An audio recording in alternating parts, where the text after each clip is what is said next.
Joe, it seemed like frustrations maybe got in the way tonight. I mean, maybe some from the cold shooting. It seemed to kind of cascade a little bit. Did you see any of that?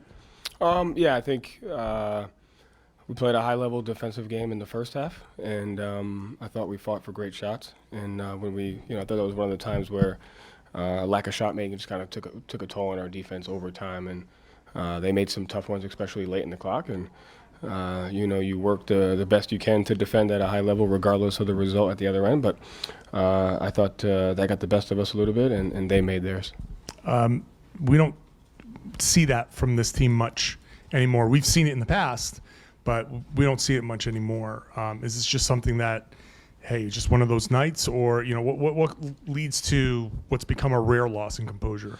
Yeah, I mean, I think it's just one of those nights. Again, I think when you shoot 25%, but you're fighting for great looks, and you have a team that shoots 37%, it's just going to wear on you a little bit. So, like I said, I thought our attention to detail was good in the first half. I thought the second half it waned a little bit, and good thing is we got the same team coming up, so we just find the 15 to 20 possessions that we got to be better at. On the jump ball play, what were you trying to convey there before you picked up the technical, and what was Jalen frustrated? I just can't be on the court, so the ref had to do his job. I was on the court, and that's it. And what were you guys frustrated with on the call? Like, what happened on that play that you guys were frustrated with? I was on the court, so I just can't be on the court.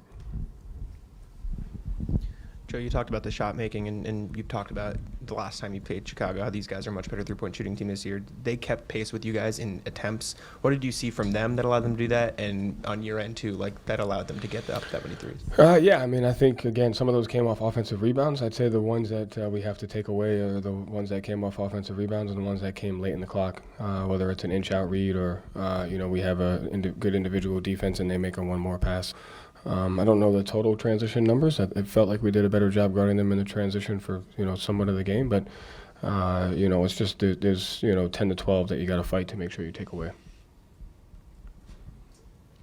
Just to be clear, you got the technical not for anything you said, but because you stepped onto the court there. Yeah, I just stepped on the court. And after the game, looked like a couple of assistants and security guard needed to kind of hold you back. What message were you trying to deliver there?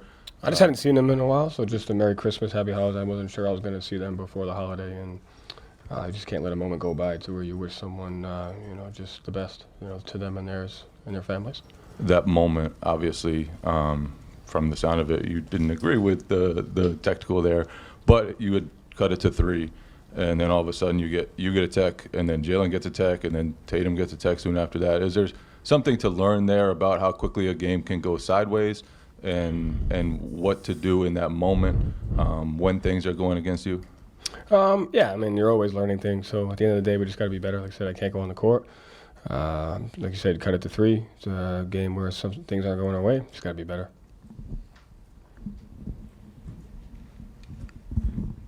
Joe, what have you done over the last 10 minutes to kind of calm down? Because obviously you were pretty heated out there at the end of the game. I was pretty. I was never really worked up to the level of which. I was fine. You was fine? Yeah. And what do you do? How do you counter nights when the shots aren't going down? I don't know. We have 11 offensive rebounds, but I don't know what our offensive rebound percentage was or the rate. So I'll have to take a look at that to see if we were crashing the right number of people per crashes that we wanted to. But at the end of the day, you have to execute on both ends of the floor. If they're open, you have to shoot. If not, you have to drive it, make the right play at the rim. In the first half, we were 14 for 17 in our layups. I'm not sure what the second half numbers were, but you just got to continue to make the right play. Excuse me. Sorry. But again, and not let go of the rope on defense, regardless of the offensive result. Yeah, the drives by Dasone, what happened there? He was getting easily to the rim. Yeah. White got easily to the rim.